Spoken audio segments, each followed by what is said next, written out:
Okay, so are you ready for this? Hit me with it. We're going deep on a weight loss strategy. All right. Um, Yeah. but it's not like what we usually see, not some big fancy diet book or anything. Yeah. Okay.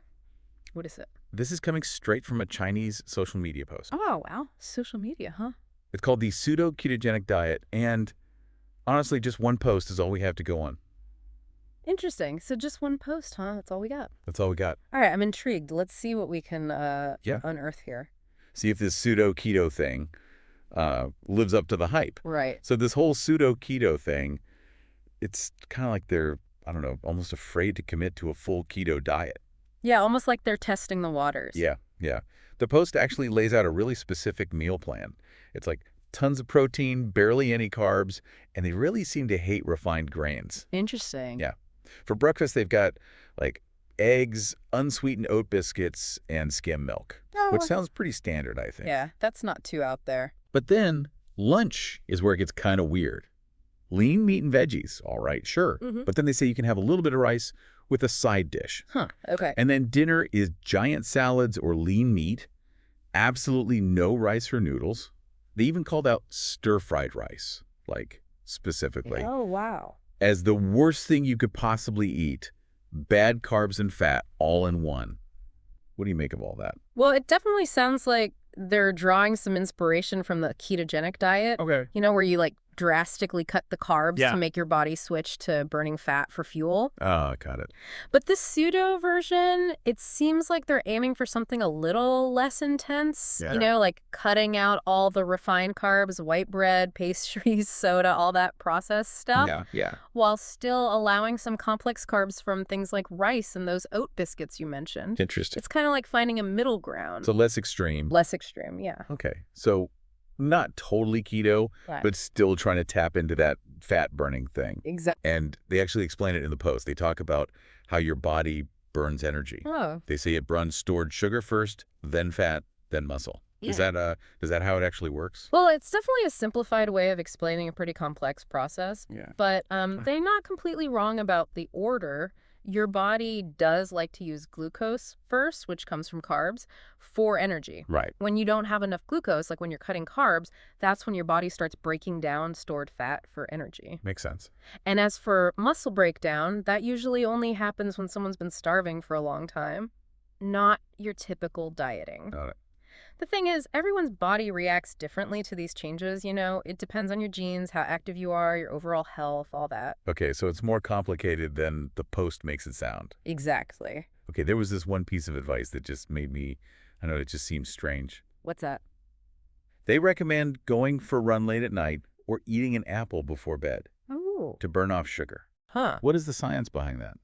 Well, I guess the thinking is that if you use up those last bits of sugar before you go to sleep, Yeah. your body will have to start burning fat overnight. Ah, I see. But to be honest, there's really no solid proof that when you exercise or have a snack makes any difference for weight loss. Okay. I mean, working out regularly is definitely a good thing, Yeah. but whether you do it in the evening or some other time probably won't have a huge impact on your weight. So maybe skip the late night run if you're worried about messing up your sleep. Probably a good idea. Sleep is important. Yeah, totally. Okay, so back to the diet itself. Right. They mentioned something called the 70% full rule. Is that like a real thing? What does it even mean? Oh, yeah, that's a real thing. You see that a lot in mindful eating. Okay. It's all about being really aware of how hungry or full you feel. Okay. So instead of eating until you're like totally stuffed, you stop when you feel comfortably satisfied, but not overly full. Right. Kind of like on a scale of 1 to 10, with 1 being starving and 10 being painfully full, Yeah. you're aiming for a 7. I like that. Yeah. So it's not about, totally depriving yourself.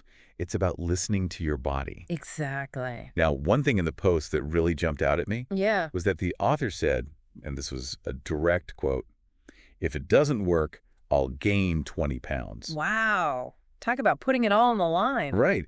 But it kind of made me think, like, how much can we actually trust these personal stories? That's a great point. Personal stories can be really compelling, Mm-hmm. but they don't always show the whole picture. Just because it worked for one person doesn't mean it'll work for everyone. Right. Everyone's body is different, right? Yeah, genetics, metabolism, lifestyle. So many factors can affect how someone reacts to a diet. Yeah, that makes sense. So one person's success story doesn't automatically mean you'll have the same results. Exactly. Okay, so putting aside the author's dramatic claim, it seems like this pseudo-keto diet does have some good things going for it. It's all about lean protein, it limits refined carbs and sugar, Uh-huh. and it even encourages mindful eating with that 70% full rule. Hmm. But are there any downsides? Anything we should be cautious about? Well, there are a few things to keep in mind. Like, if you're not careful, this diet could lead to some nutrient deficiencies, Oh, okay. especially if you're cutting out entire food groups. Right. Remember, variety is super important for a balanced diet. Got it. And while that late night run isn't necessarily a bad thing, Yeah. it could mess with some people's sleep. Yeah, true. And good sleep is so important for your overall health and Yeah. even for managing your weight. Oh, okay. I didn't realize that. Yeah. And then, like any diet that's really restrictive, Mm-hmm. there's the question of whether you can actually keep it up long term. Right, right. It can't be just a temporary thing. Exactly. Those are all really great points. This has given me, and hopefully you listening, a lot to consider. So I think it's time we shift gears a bit. I want to know, what are your takeaways from all of this? Which parts of this pseudo-keto plan, if any, are you interested in? Well, I think. And how could you adapt those parts to fit into your own life? Make them work for you in the long run. I think that's the key, right? It's all about finding what works best for you as an individual. Couldn't agree more.